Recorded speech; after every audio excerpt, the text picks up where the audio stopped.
Glória a Deus. Eu quero saudar a todos com a paz do Senhor Jesus, em nome da direção da nossa igreja, da escola dominical, o superintendente, que você possa nesse momento ser abençoado. Nós estamos iniciando mais uma aula de escola dominical. Vamos iniciar orando a Deus, louvando ao seu nome, Ele que é digno de toda adoração, de todo louvor. Pai amado e querido Deus, nesse momento nós estamos em Tua presença, Senhor, gratos, porque o Senhor nos trouxe até aqui, ó Pai amado, glorificamos o Teu nome, bendizemos a Ti, que é digno de todo louvor, de toda exaltação, Pai. Precisamos da Tua presença, rogamos por ela, ó Pai amado, para que o Senhor possa falar conosco nesse momento. Pai querido, fala com cada coração, com cada vida, ministra, ó Pai querido, aos corações de cada um de nós. Que o Senhor receba o nosso louvor, a nossa adoração a Ti, pois reconhecemos, ó Deus, a Tua grandeza, a Tua misericórdia, a Tua graça sobre a nossa vida. Fica conosco, pois Te pedimos em nome de Jesus. Amém. Irmã Marilene, com oportunidade de louvar os hinos da alma.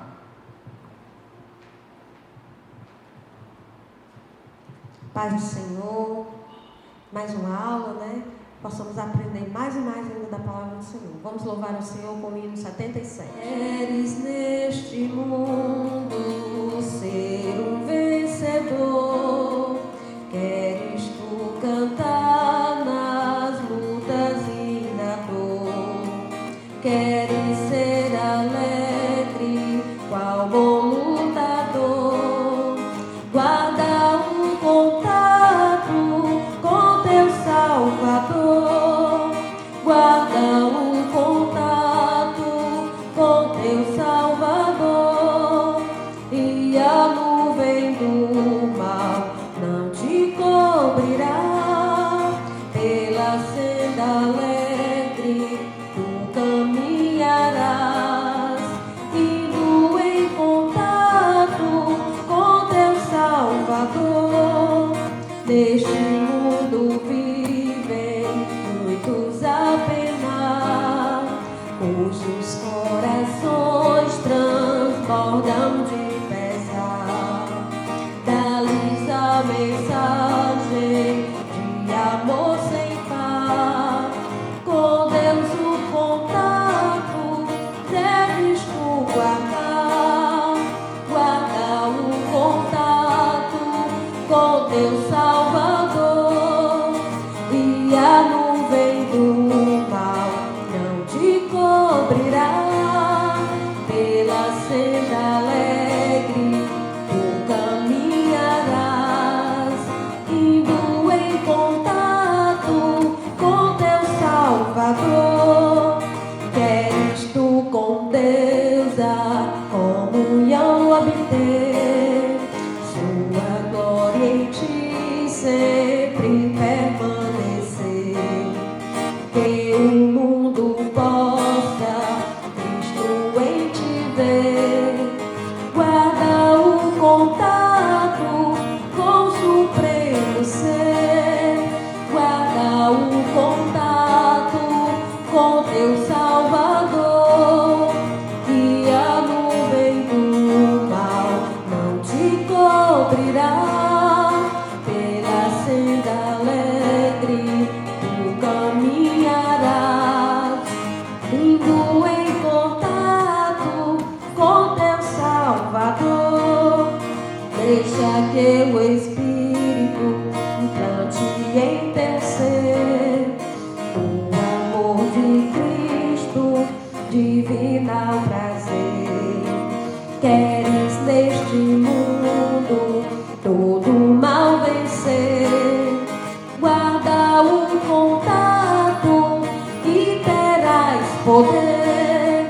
Guarda o contato com teu Salvador, e a nuvem do mal não te cobrirá. Pela senda alegre tu caminharás, indo em contato com teu Salvador. Glória a Deus. Vamos louvar mais um hino, o hino de 545. Porque Ele vive, E porque Ele vive, nós temos a esperança. Glória a Deus. Deus enviou. Está nas mãos de meu Jesus, que vivo está. Glória a Deus. Irmãos, a lição de hoje, a lição que nós vamos estudar é a lição de número 2, que tem como título a sublimidade das bênçãos espirituais em Cristo. Lembrando que esse trimestre, a classe de adultos, ela tem como tema geral a igreja eleita, redimida pelo sangue de Cristo. E também a carta, a carta que nós estamos focando nesse trimestre é a carta aos Efésios. Efésios, escrita por Paulo, é a carta que nós estamos ministrando, que está sendo ministrado nesse trimestre na classe de adultos. E o título de hoje, como eu falei, a sublimidade das bênçãos espirituais em Cristo. O texto áureo encontra-se em Efésios capítulo 1, versículo 3, que diz: Bendito o Deus e Pai de nosso Senhor Jesus Cristo, o qual nos abençoou com todas as bênçãos espirituais nos lugares celestiais em Cristo. Efésios capítulo 1, versículo 3. A verdade prática diz: Deus nos elegeu em Cristo antes da fundação do mundo, para que desfrutássemos das bênçãos espirituais. Leitura bíblica em classe encontra-se em Efésios, no capítulo 1, versículo 3 e 4, e do versículo 9 ao 14. Efésios capítulo 1, versículo 3 diz: Bendito Deus e Pai de nosso Senhor Jesus Cristo, o qual nos abençoou com todas as bênçãos espirituais nos lugares celestiais em Cristo.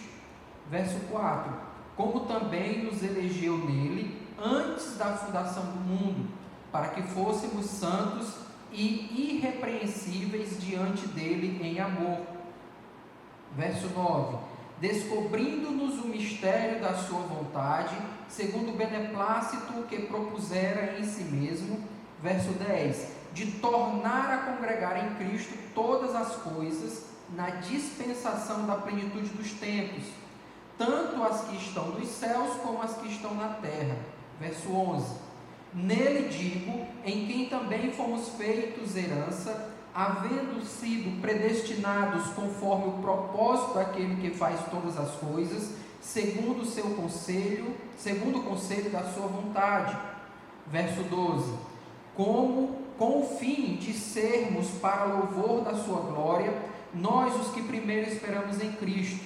Verso 13: Em quem também vós estáis, depois que ouvistes a palavra da verdade, o evangelho da vossa salvação, e tendo nele também crido, fostes selados com o Espírito Santo da promessa. Verso 14: O qual é o penhor da nossa herança para a redenção da possessão de Deus, para louvor da sua glória. Vamos orar. Pai amado e querido Deus, mais uma vez estamos aqui, Senhor, em oração a Ti, Te glorificando e exaltando o Teu santo e poderoso nome, Pai. Nesse momento eu quero, Pai querido, Te pedir a Tua bênção, Senhor, que o Senhor traga revelação, que o Senhor traga entendimento, que o Senhor traga luz, Senhor, para as nossas vidas nesse momento em que irei ministrar a palavra, mas também seremos, ó Pai, ministrados por Ti. Que o Senhor possa falar aos nossos corações, que Tua palavra possa produzir, Senhor, o fruto necessário e eficaz àquilo que o Senhor quer. Faz assim que o Teu Espírito possa operar nas nossas vidas, nos nossos corações, pois Te pedimos em nome de Jesus. Amém. Irmãos, a lição de número 2, a lição hoje ministrada, tem como título a sublimidade das bênçãos espirituais em Cristo. Esse tema de hoje, ele tem como texto base Efésios capítulo 1, do versículo 3 até o versículo 14. Esses 12 versículos, ele vai tratar, Paulo, das bênçãos que o Senhor nos concedeu concedeu nas regiões espirituais e em Cristo.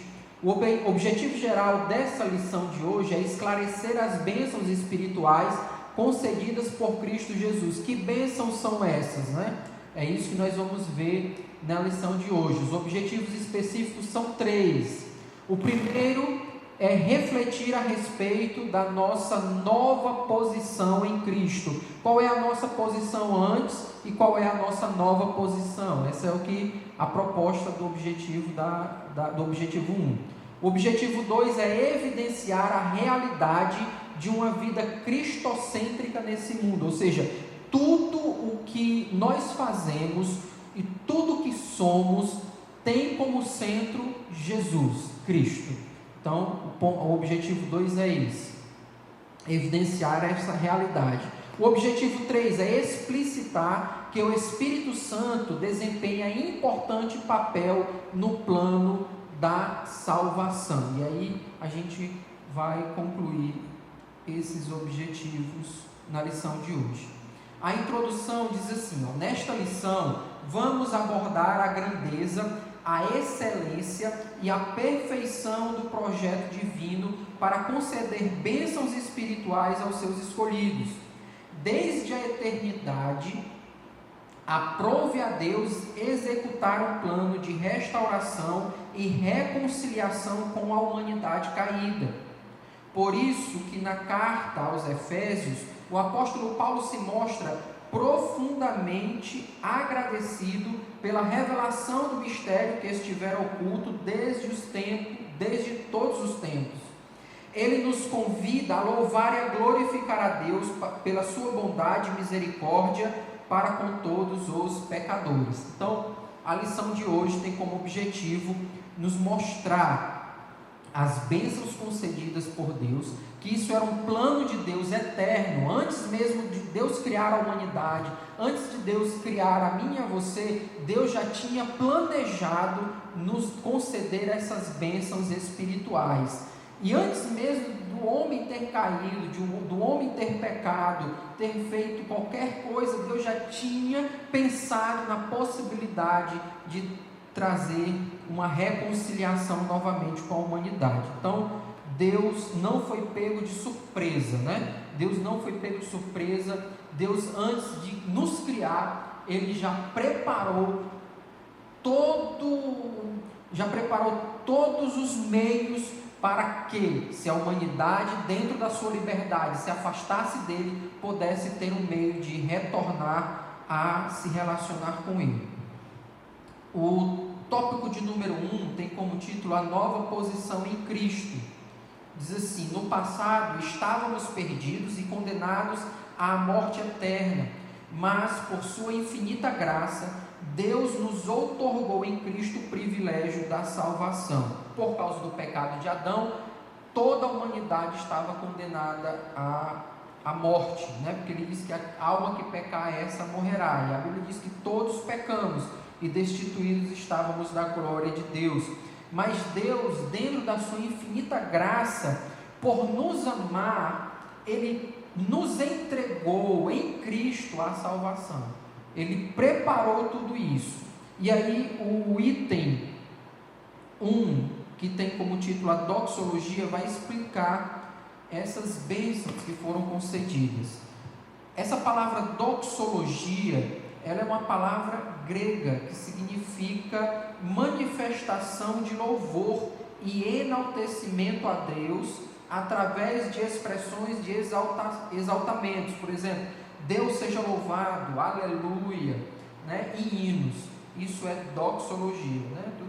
Isso que nós temos o costume de fazermos nos nossos cultos, nas nossas adorações, na nossa adoração a Deus.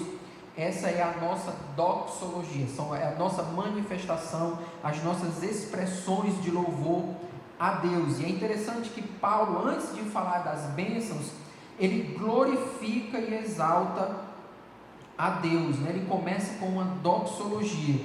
Aqui diz assim, no item 1 do primeiro tópico: após expor os versículos de abertura da epístola, nos versículos 1 e 2, em que ele se apresenta, o apóstolo Paulo, ele dá sequência ao texto que se caracteriza pela verdadeira adoração e bondade ativa de Deus, aqui dos versículos 3 ao 14 do capítulo 1.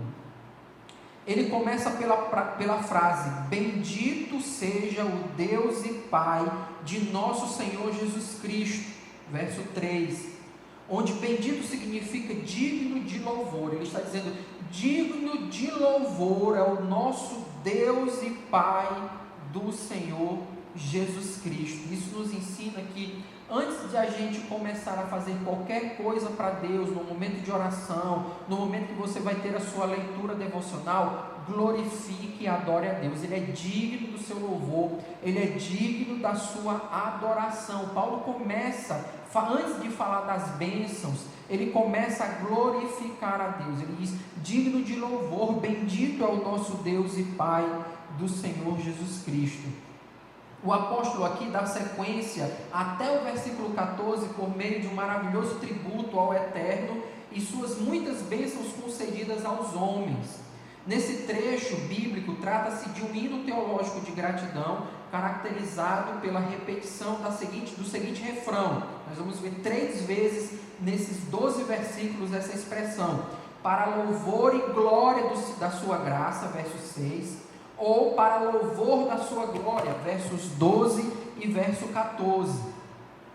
Aquele ao qual devemos adorar está identificado na expressão Deus e Pai de Jesus Cristo, uma clara referência à Santíssima Trindade, com a ênfase na natureza divina de Jesus, o seu Filho. Então, tudo que você for fazer em relação a Deus, comece adorando-o, comece exaltando o nome dele, comece dizendo: Senhor, o Senhor é digno de louvor. Abra os salmos. Se você tem dificuldade de saber como glorificá-lo, como exaltá-lo, os salmos estão cheios de hinos de gratidão a Deus e de louvor a Deus. Comece reconhecendo o quanto Ele é bom na sua vida, enquanto em meio a essas dificuldades que nós temos passado, Ele tem resguardado você, tem guardado você, e que nada que aconteça na sua vida foge do controle dEle. Então Ele é um Deus gracioso, um Deus amoroso, um Deus cuidadoso na sua vida. Ele é digno do seu louvor e da sua graça e da sua glorificação. Então exalte a Deus sempre antes de qualquer coisa que você fizer. O item 2 trata das bênçãos espirituais. Obviamente que as bênçãos espirituais descritas aqui nos versículos 3 ao 14 não são materiais, e é difícil falar para a nossa sociedade hoje de bênçãos imateriais, porque nós somos muito influenciados pela teologia da prosperidade, que trata muito das bênçãos materiais.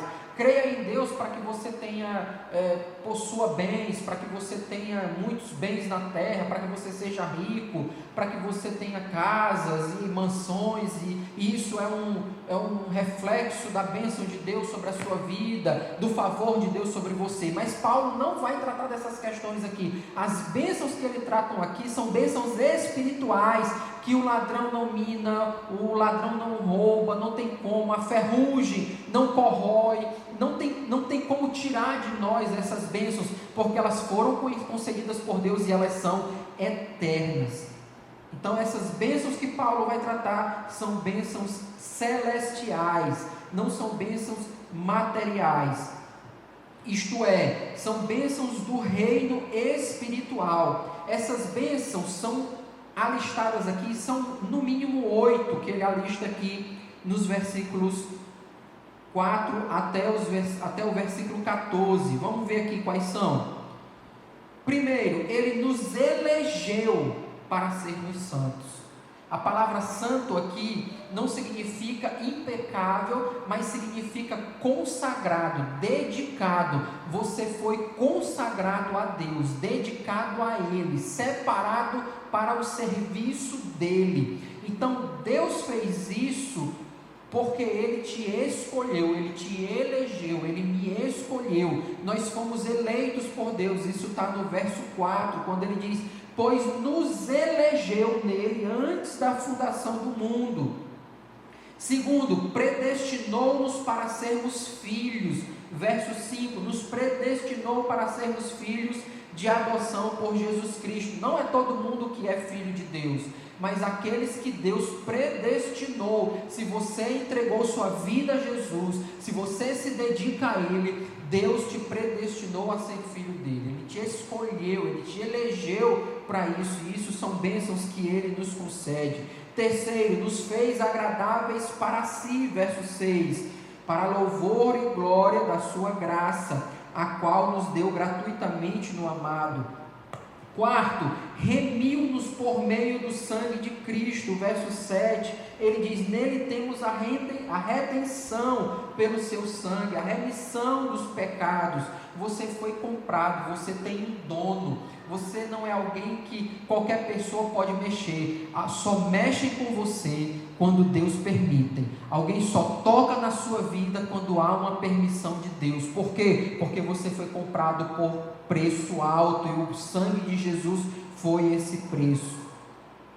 Outro que ele nos mostra aqui também, ele nos acolheu pela sua vontade redentora, ou seja, ele nos recebeu. Isso está nos versos 8 ao 12. Outra bênção, revelou-nos a palavra da verdade. Hoje você pode ler esta palavra, pode olhar para ela, ter entendimento, conhecimento da palavra, porque Deus que te concedeu isso. Deus que nos concede. Aqui eu posso ser a pessoa mais inteligente do mundo, ter as maiores graduações nas maiores universidades desse mundo, mas se eu não tiver revelação de Deus, eu não consigo entender a essência dessa palavra. Por quê? Porque para eu entender a palavra de Deus, eu preciso de revelação divina, eu preciso do Espírito Santo me revelando, e Paulo está dizendo aqui, Deus te concedeu essas bênçãos.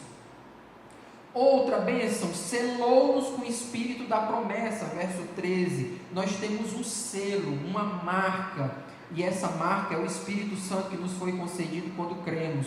Ainda garantiu a validade da promessa, ou seja, ele deu um penhor, uma garantia de que você realmente é de Deus, é o Espírito Santo, está no verso 14, né, que ele diz o qual é o penhor, ou seja, é a garantia da nossa herança. Tais bênçãos provêm não de mim mesmo, não sou eu quem tenho alcançado essas bênçãos pelos meus méritos, pelo meu esforço, elas vêm de Deus. Foi Deus quem planejou, quem arquitetou, quem pensou a redenção, nos comprar do pecado, nos comprar da morte. Foi tudo planejado por Deus. O Filho a realizou, Jesus foi quem realizou o plano de Deus, e o Espírito Santo, ele garante essas bênçãos para a minha vida e a tua vida. Ninguém tira de nós, porque ela é garantida pelo Espírito Santo de Deus. Paulo vai dizer, quem nos separará do amor de Cristo? A tribulação, a angústia, as dificuldades, a morte, a altura, a vida, nada nos separa do amor de Deus que está em Cristo Jesus, pois ela foi garantida pelo seu Espírito Santo. Glória a Deus por isso, irmãos. Isso é motivo de nós exaltarmos e bendizermos a esse Deus maravilhoso. Terceiro item do primeiro tópico fala sobre a nossa nova condição, a nossa nova posição, que é o que nós estamos refletindo aqui, nós estamos conversando sobre isso, né? A expressão em Cristo, ele vai falar isso no final do versículo 3, do capítulo 1, ele diz, bendito seja o Deus e Pai de nosso Senhor Jesus Cristo, o qual nos abençoou em todas as bênçãos espirituais nas regiões celestiais, em Cristo. Essa expressão significa que somos abençoados com toda a bênção espiritual a partir da pessoa de Jesus e a partir da obra que Ele realizou no Calvário. A Bíblia diz que Ele é o autor e consumador da nossa fé. O mérito de quem fez e de quem concedeu tais bênçãos não é nosso, é dele. O esforço foi dele, ele chegou até você, ele te elegeu, ele te predestinou e ele agiu e trabalhou para que hoje você e eu tivéssemos acesso a essas bênçãos. Por isso que ele diz, a nossa posição hoje é em Cristo. Não é em mim mesmo, não é no pastor, não é na congregação, não é na igreja, não é na denominação, é em Cristo que nós estamos. Relaciona-se ainda com a nossa experiência de conversão, que ele diz: aquele que está em Cristo é uma nova criatura, 2 Coríntios 5,17. Essa nova vida é conferida somente para quem está em Cristo, isto é, o oposto da vida antiga em Adão, escravizada pelo pecado. Desse modo, não andamos mais em trevas, mas como filhos da luz. Portanto, nossa nova posição é caracterizada pela palavra em Cristo, e por isso desfrutamos de todos os benefícios advindos dessa redenção, dessa compra. Hoje nós estamos em Cristo. Se você tem alguma dúvida da sua posição, a quem você pertence, onde você está, eu quero dizer a você que você tem a oportunidade de estar hoje em Cristo Jesus, estar junto dele, estar nele, mergulhado nele, em comunhão com ele, na pessoa dele, na obra dele, naquilo que ele fez por nós. Isso só é possível para aqueles que creem em Jesus. Uma nova vida, uma nova oportunidade. Quantas pessoas você não conhece que antes viviam uma vida desgarrada, uma vida sem moral nenhuma, ninguém valorizava, e uma vez que teve um encontro com o Senhor, quem sabe você que está me assistindo aí, teve essa experiência, teve um encontro com o Senhor como eu tive, e a sua vida foi radicalmente transformada, modificada. Por quê? Porque Jesus entrou na sua vida, você abriu a sua vida para receber as bênçãos espirituais, e hoje você tem vivido uma nova vida. Isso é motivo de nós glorificarmos e agradecermos a esse Deus. Então a nossa posição hoje é em Cristo. Onde eu estou? Eu estou na Assembleia de Deus no aeroporto? Não, nós estamos em Cristo.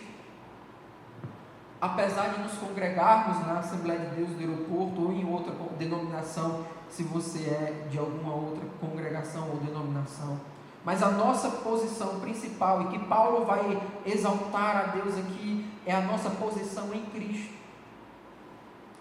Nós estamos fundamentados na obra que ele fez, no trabalho dele, no esforço dele. O item 2 vai tratar de uma vida cristocêntrica neste mundo. Embora o pecado tenha adentrado ao mundo, Deus projetou a primazia de Cristo na remissão dos pecados e na restauração de todas as coisas para o louvor da sua glória. Quando Adão peca, o caos se instala na humanidade, não só na humanidade, mas no universo inteiro. Mas Deus, que é misericordioso, ele já tinha pensado num plano de redenção, e aí ele usa o seu Filho Jesus, e Jesus vem cumprir com este plano. Glórias a Deus por isso. O item 1 trata da revelação do mistério. Era um mistério, no versículo 9 vai dizer isso: desvendou-nos o mistério da sua vontade, segundo o beneplácito que propuseram em Cristo. Era um mistério porque a humanidade ainda não tinha conhecimento desse plano de redenção. Havia indícios, o Antigo Testamento todo o tempo apontava para a vinda desse Redentor, mas ela só veio à tona quando Jesus cumpriu. E aqui no verso 9 do capítulo 1 de Efésios, sinaliza a revelação da verdade que estava oculta aos santos de Deus. Essa verdade diz respeito aos decretos eternos que Deus planejara por sua soberana vontade, com o propósito de salvar os pecadores. Isso é perceptível quando João, no capítulo 3, verso 16 diz: Deus amou o mundo de tal maneira que deu o seu Filho unigênito, para que todo aquele que nele crê não pereça, mas tenha a vida eterna. Esse plano foi manifesto nesse momento. Essa vontade divina é revelada segundo o seu beneplácito, isto é, de acordo com o que lhe agrada fazer por amor e misericórdia. Sua vontade foi executada conforme o seu desígnio através de Cristo. para que Jesus em tudo tivesse a preeminência. O segundo item fala sobre a plenitude dos tempos. Paulo revela que esse plano, que antes era um mistério, mas agora está revelado. Para algumas pessoas aí fora ainda é difícil de entender, porque elas precisam de revelação. E para eu ter revelação, eu preciso crer em Jesus Cristo. E para eu crer, eu preciso ouvir a pregação. Mas para ouvir a pregação, eles precisam que nós vá até eles e pregue a palavra. E Paulo revela que esse plano, esse mistério divino, é fazer convergir em Cristo todas as coisas. Isso inclui tudo que foi criado por Cristo, para Cristo, e o que subsiste em Cristo. Implica dizer que todo o universo, os céus e a terra, estarão submissos à autoridade e soberania de Cristo. Um dia, tudo que existe nos céus e na terra estará em submissão a Cristo. Mas aí você pode me perguntar, mas Armando, todas as coisas hoje não estão submissas a Ele? Deus não é dono de tudo? Sim, Deus é dono de tudo de direito, mas não de fato. A Bíblia diz que o mundo jaz no maligno. A Bíblia diz que esse mundo não pertence a Deus, o mundo jaz no maligno. Então, o mundo não é de Deus de fato, mas é de direito, porque Ele quem criou. E esse plano de redenção aqui revelado mostra que vai chegar um momento em que de fato, não apenas de direito, todas as coisas estarão submissas a Cristo. A ruptura provocada pelo pecado de Adão, ela é restaurada completamente em Cristo. A nossa história não acabou lá no Éden, quando Adão pecou. Ela continua na cruz do Calvário, quando Jesus dá o seu último brado, mas Ele ressuscita ao terceiro dia dos mortos. E aí a nossa história começou de fato. A história da redenção da humanidade, a história da redenção do universo. Essa declaração não tem conotação universalista, ou seja, a ideia de que no fim todas as pessoas serão salvas. Mas a ideia aqui é que finalmente tudo será como Deus planejou um dia. Ou seja, Cristo será a cabeça da igreja e também a cabeça do universo. Isso está mostrado nos versículos 21 ao 23 de Efésios. A dispensação ou administração desse plano acontecerá na plenitude dos tempos. Isso está no versículo 10, que diz de fazer convergir em Cristo, ou seja, o mistério de Deus é fazer convergir em Cristo todas as coisas na dispensação da plenitude dos tempos, tanto as que estão nos céus como as que estão na terra. E aqui a palavra grega para tempos não é a palavra cronos, porque a palavra tempo no grego tem duas conotações. Tem outras, mas duas basicamente que nós percebemos na Bíblia. Primeiro é cronos, e não é o caso aqui. Essa palavra cronos traz a ideia de cronologia, de tempo contínuo. Ontem, hoje e amanhã. Mas a ideia de tempo aqui é a palavra kairos, que se refere a um tempo divino na eternidade, previamente determinado, para que todas as coisas estejam sob o domínio de Cristo, no tempo de Deus, no tempo kairos, no tempo dele, que eu não sei qual é. Atos 1,7, Jesus, quando está para ser assunto aos céus, ele diz: não compete a vocês saberem os tempos. Que tempos é esse? É o tempo cronológico? Não, é o tempo determinado por Deus, o tempo divino, o tempo da eternidade. E é nesse tempo em que Ele vai cumprir esse propósito de submeter todas as coisas ao domínio de Cristo. O terceiro e último item do segundo tópico fala sobre o louvor da sua glória. O apóstolo aqui enfatiza que as bênçãos são destinadas aos crentes judeus e gentios, a igreja. Lembrando que nos tempos de Paulo, havia uma divisão entre a ala judaica, os judeus e os gentios. Havia uma divisão. Quem eram os judeus? Era o povo de Deus, descendente de Abraão. Quem eram os gentios? Os gentios são todos aqueles que não eram judeus, descendentes de Abraão. Os judeus, que eram chamados também de judaizantes, eles ensinavam que para um gentio ser salvo, mesmo que crendo em Jesus, ele precisava primeiro se converter ao judaísmo. Se ele não era circuncidado, ele precisava se circuncidar. Se ele não guardava o sábado, ele precisava guardar. Se ele comia animais imundos, ele teria que parar de comer animais imundos. Então ele teria que se tornar um judeu para ser salvo. Jesus não, ele vem e quebra essa barreira e diz: não, judeus e gentios têm o mesmo nível, os mesmos direitos, porque não depende de ser judeu, mas depende de quem? Depende de Cristo. É em Cristo que todas as etnias e todos os povos dependem, e tudo converge a Ele.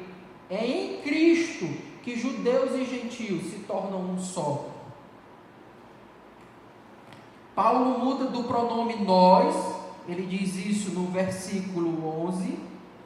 Nele digo em que também fomos nós feitos, nós quem? Os judeus, havendo sido predestinados, conforme o propósito daquele que faz todas as coisas, segundo o conselho da sua vontade, a fim de nós, judeus, sermos para louvor da sua glória. Aí ele diz: nós, os que de antemão esperamos em Cristo. De antemão, porque os gentios não tinham contato com Cristo, com a lei, né? Então por isso que ele diz: nós que de antemão criamos em Cristo. Aí ele muda no versículo 13 para também vós, ou seja, os gentios, indicando que em Cristo os crentes de ambos os povos são herdeiros da promessa. O verso 13 ele diz: é também nele que vós, gentios, estáis, depois que ouvistes a palavra da verdade. Paulo ratifica igualmente que o propósito da eleição não é outro senão louvar e glorificar a Deus. Isso assinala não somente adorá-lo com palavras e ações, mas também levar outros a fazer o mesmo. A Bíblia diz em 1 Pedro 2,12 que nós fomos eleitos, sacerdócio real, nação santa, fomos chamados das trevas para a sua maravilhosa luz. Para quê? Para eu ficar aqui dando glória a Deus na igreja, exaltando? Não, para que nós anunciemos as virtudes daquele que nos chamou das trevas para a sua maravilhosa luz. Precisamos convidar as pessoas para experimentarem essa graça, essas bênçãos espirituais, porque ela não é só para nós, ela é para outras pessoas aí fora também. Ela é para os seus parentes, ela é para os seus vizinhos, ela é para os meus parentes, para os meus vizinhos. Por conseguinte, tudo que somos, fazemos ou possuímos vem de Deus. Tudo que somos, tudo que fazemos ou possuímos vem dele, pois começa na sua vontade e culmina na sua glória. Para concluirmos, o terceiro e último: tudo que fazemos concentra em Cristo. Hoje estamos nele, essa nova posição que nós temos. E agora nós vamos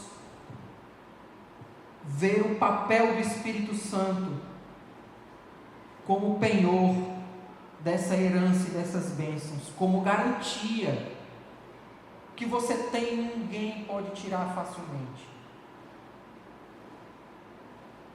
O Espírito Santo desempenha importante papel no plano de salvação idealizado por Deus. O selo do Espírito Santo, aquele que ouve a palavra de Deus, o Evangelho da salvação, e que por meio da fé se rende a Cristo, recebe o selo do Espírito Santo no momento da conversão. Se você crê em Jesus, já acreditou em Cristo, no momento em que você entregou sua vida, o Espírito Santo passou a habitar no seu coração. É isso que a palavra de Deus nos mostra, nos revela. Uma vez eu conversando com uma pessoa, ela estava com dúvida se ela tinha o Espírito Santo. Eu disse: mas por quê? Não, porque eu peco. Eu digo: mas pecadores nós pecamos, somos falhos. Claro que nós lutamos, nós pedimos perdão, nós procuramos nos corrigir, mas isso não é um sinal que o Espírito Santo não habita em você. Você crê em Jesus? Creio. Você se condói do seu pecado? Me condoo. Você se arrepende dele? Me arrependo. Então você não tem que duvidar da presença do Espírito Santo na sua vida. O Espírito Santo se move em você, não tenha dúvidas disso. E se você tiver, diga: Senhor, tira essa dúvida do meu coração, confirma, contesta, fala ao meu coração que o teu Espírito Santo é a garantia dessa salvação e dessas bênçãos para a minha vida. Não duvide, meu irmão, não acredite nessas mentiras do inimigo.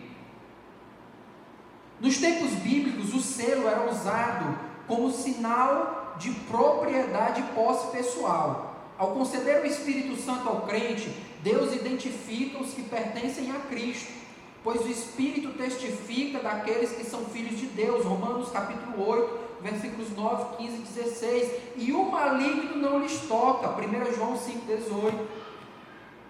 Você tem um dono, há uma marca em você, e essa marca é o Espírito Santo de Deus. Assim, a terceira pessoa da Santíssima Trindade tem o papel fundamental de regenerar, criar uma nova vida, purificar, limpar e santificar o pecador, separar, tornar limpo, tornar dedicado. É o Espírito Santo quem convence a humanidade do pecado, da justiça e do juízo, conforme João 16, versos 7 e 8. E que também produz no crente o verdadeiro relacionamento com Deus por meio do fruto do Espírito: amor, fidelidade, bondade, benignidade, mansidão, domínio próprio. É o Espírito que produz isso em nós. Segundo item, o penhor da nossa herança. O termo grego arabon pode ser traduzido como depósito, penhor, garantia ou ainda primeira parcela. Isso está no capítulo 1, versículo 14, dizendo: o Espírito Santo é o penhor, a garantia. É o mesmo que caução, quando alguém vai alugar uma casa, que dá um calção como garantia, né? Essa palavra tem a mesma conotação. Ele é o calção da nossa herança, ele é a garantia da nossa herança. Nós temos uma garantia. Se você tem alguma dúvida, não tenha mais, há uma garantia. Deus lhe garante, e essa garantia é a presença do Espírito Santo na sua vida e na minha vida. A palavra tem origem semítica e era usada nas transações comerciais para assegurar o preço ou garantir o pagamento de algo. Paulo aqui ensina que o Espírito Santo é o depósito que garante a nossa herança em Cristo. Tudo isso significa que aquele que tem o selo, a marca do Espírito Santo, tem a garantia da salvação. Isso não quer dizer que o crente esteja salvo para sempre, independente da sua conduta. Já que eu tenho uma garantia, posso viver como eu quiser, que eu serei salvo, eu tenho uma garantia. Não é isso que o Paulo está ensinando aqui. Mas que a redenção, o fato de Deus nos comprar da morte para a vida, ela está validada aos eleitos em Cristo que permanecerem fiéis, porque Mateus 24:13 diz: aquele que perseverar até o fim será salvo. E nós vamos ver isso nas próximas aulas, né? Que o fato de eu ter essa garantia, o Espírito Santo não me dá o direito de viver uma vida dissoluta, uma vida de qualquer forma. Eu preciso viver uma vida dedicada a Deus. Para concluirmos, nessa porção da epístola aos Efésios, os versículos 3 ao 14 que nós lemos, o plano divino de Deus, que era um mistério, agora foi revelado, e ele resulta na reconciliação minha, nossa, sua, com Deus, por meio de Cristo, e na restauração de todas as coisas visíveis e invisíveis. Nós percebemos, quando olhamos para o mundo, que tem alguma coisa errada. Não faz sentido tanta desgraça, não faz sentido tanta dor, tanto sofrimento. Essa pandemia que tem causado pânico, dor, tristeza, isolamento. Não é possível. Tem algo errado e nós sabemos disso. E o que está errado? É porque a humanidade tem se afastado do seu Criador. Mas a história não acaba aí. Nós temos uma palavra de esperança, que há uma possibilidade de restauração, de uma reconfiguração, de uma regeneração, de uma renovação, de uma reaproximação com esse Deus Criador. E aí há uma nova esperança, porque Cristo nos permitiu e nos proveu e nos providenciou estarmos novamente em acesso, em uma relação com esse Deus. Há uma nova esperança, a restauração. Deus irá restaurar todas as coisas. Ambos os propósitos devem redundar em louvor e glória ao Deus eterno. Na plenitude dos tempos, todo o desígnio divino estará plenamente executado. Vai chegar um momento que não vai ter mais pandemia, que não vai ter mais epidemia, não vai ter mais dor, nem pranto, nem choro, porque todas as coisas estarão reestruturadas, estarão refeitas na pessoa de Jesus. Chegará um momento que todas essas coisas vai passar, e nós temos essa garantia já hoje, já é para a nossa vida hoje. Nós temos o Espírito Santo na nossa vida, que flui em nós, que se manifesta em nós, que age em nós, que pulsa na nossa vida, nos dando alegria no meio da dor, que nos une, mesmo que nós estejamos separados. Quando nós dobramos o nosso joelho, elevamos a nossa oração a Deus, o nosso clamor a Ele, oramos uns pelos outros, quando nós ajudamos quando os necessitados, aqueles que estão precisando, quando nós damos uma palavra de conforto, Deus está restaurando a humanidade, e Ele começou na sua vida e na minha vida quando nos escolheu, quando nos elegeu antes da fundação do mundo, e hoje Ele manifestou esse mistério e nos revelou essa verdade, e Ele é digno de glória, de louvor e de exaltação. Por isso que nós temos que glorificá-lo. Vamos orar agradecendo a Deus por essas bênçãos maravilhosas que Ele nos revelou. Pai amado e querido Deus, muito obrigado, ó Deus maravilhoso, por aquilo que o Senhor fez na cruz do Calvário, através do Teu Filho, pela execução do Teu plano, ó Pai amado, que começou na eternidade, quando, ó Pai amado, o Senhor nos escolheu, nos predestinou, Senhor, para sermos Teus, para estarmos aqui, ó Pai amado. Nós Te glorificamos, ó Deus querido, porque essa mensagem não parou em nós, mas ela tem sido anunciada às pessoas que estão em crise, que estão em pânico, que estão em desespero. Dizemos a elas, Senhor, que ainda há uma solução, que existe um Deus no céu que está reconciliando consigo todas as coisas. Muito obrigado, ó Pai, pela Tua obra executada no Calvário. Obrigado porque o Senhor nos chamou, porque nós atendemos a esse chamado. Obrigado pelos Teus filhos e pelas Tuas filhas, Senhor, que o Senhor continue esta obra,